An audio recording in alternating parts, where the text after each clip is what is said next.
Hello guys, welcome to another time out with me on the channel. My name is Alec, Godwin if you're here for the first time. And today we are looking at the part 2 of the rig system, and I'm going to run through the rig quickly. If you're new to this channel, don't forget to subscribe while we're on. Like the video if it helps, and let's get into it.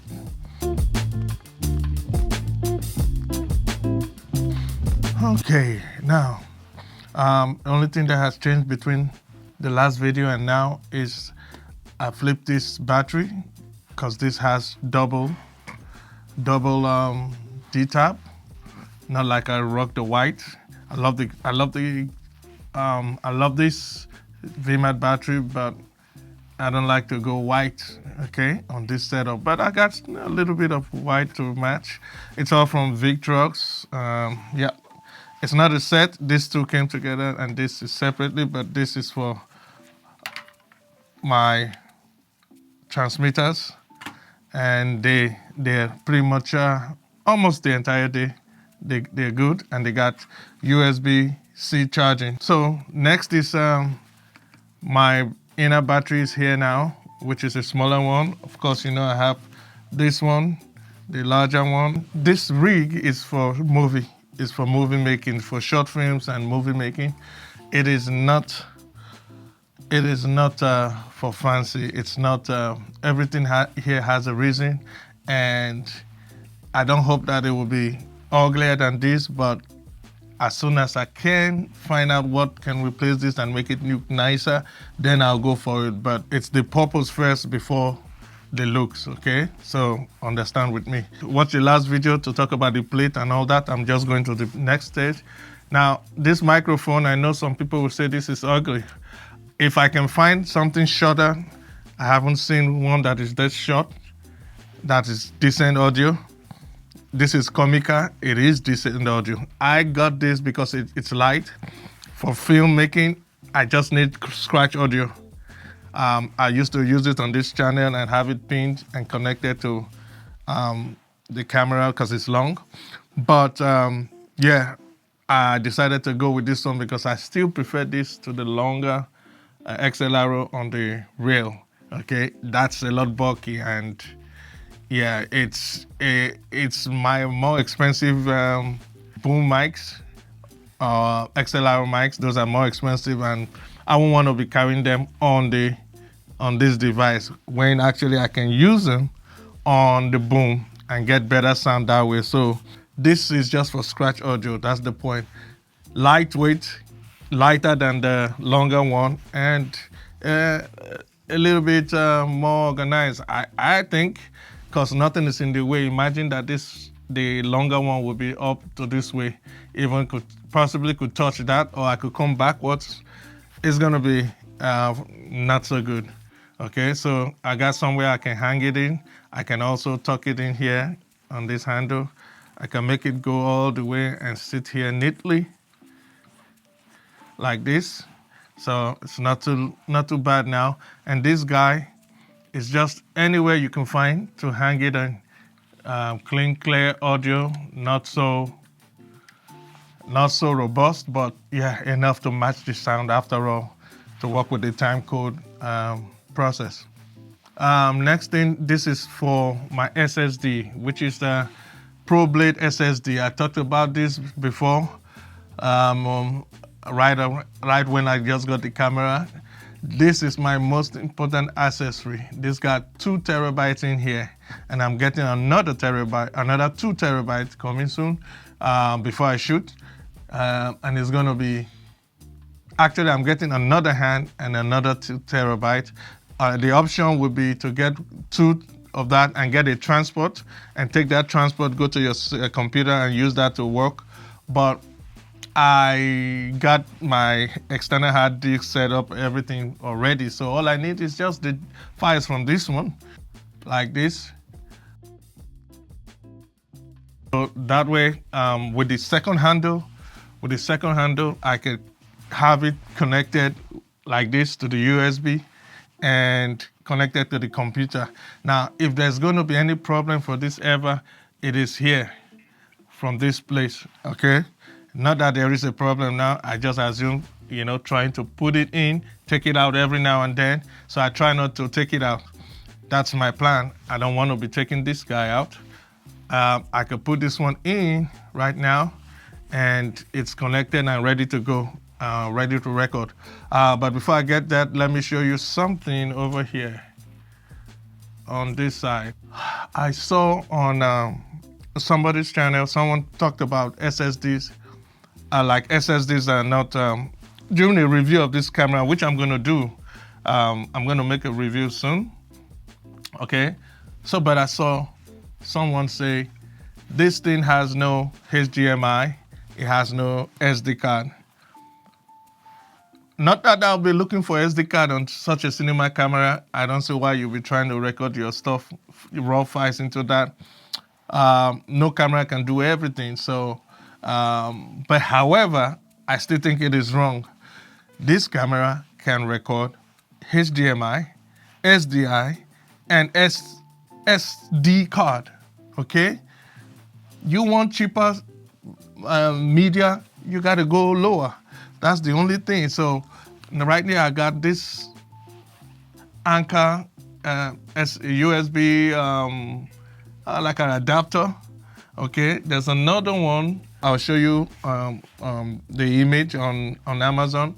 But this, I prefer this because it's just short.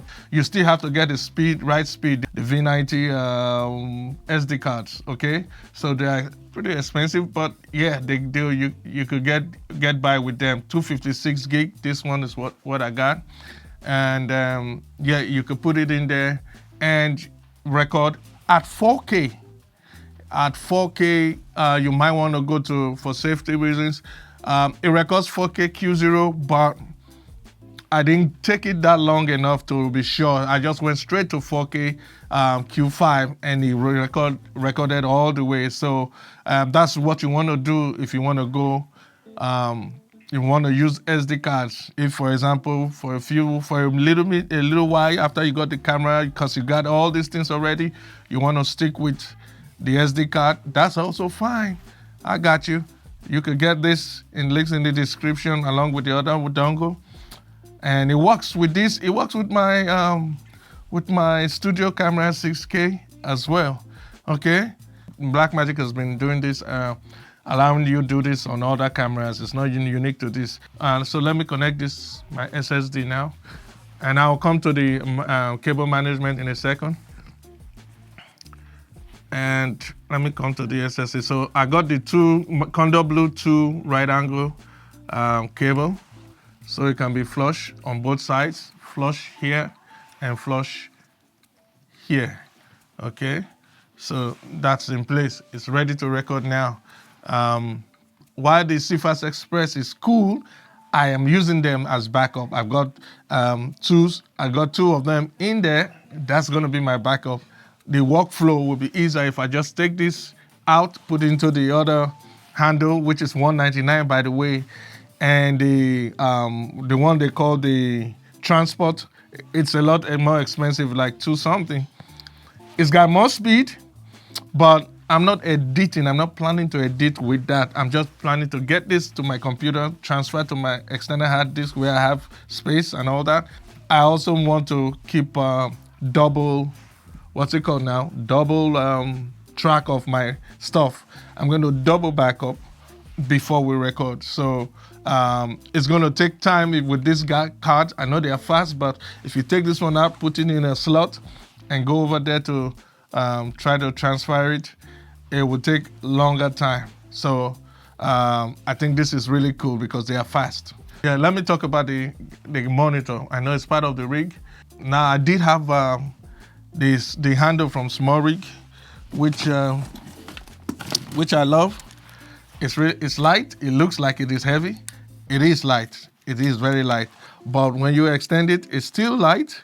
It is the weight of this stuff. Now, if I can put it on, I can connect it, and it will look nice with this connected to this stuff. But because you will need something like this, because you need something like this to attach it to that, or something smaller depending on your rig. But yeah, there are options.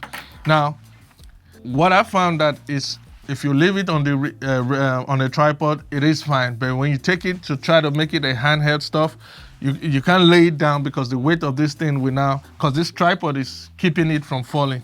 So when you put this thing over, it will fall to the side because you need to balance your rig as well. So which you may not be ready to do. Okay, apologies that I'm looking away.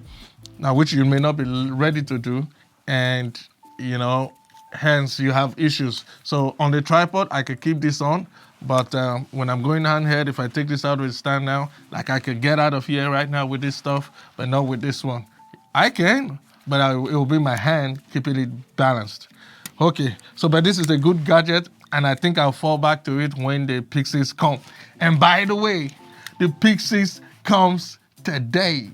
So watch out for the review, subscribe, and I'll tell you what the experience, what the difference is like. I think this will be will fall back to. I always like to have it because you never know where. It's good for the Panasonic cameras. It's good for general streaming. It helps with the monitoring, recording, and all that. It helps with transfer. It helps with ProRes. It helps with my this camera over here. What's it called? The G2 Micro Studio. Okay, so this Micro Studio needs this guy. So when I take this guy out of here, this Micro Studio is going to use this guy and record safely because the buttons will be a lot easier to control that camera.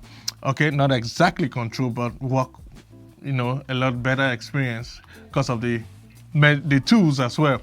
Now, when the Pyxis comes, I know I will love it because of the control.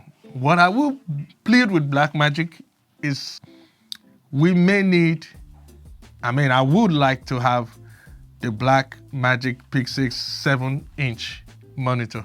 That's the Pyxis monitor 7-inch, It won't affect the sale of this guy because this one records, this one gives ProRes, this one is compatible with other cameras.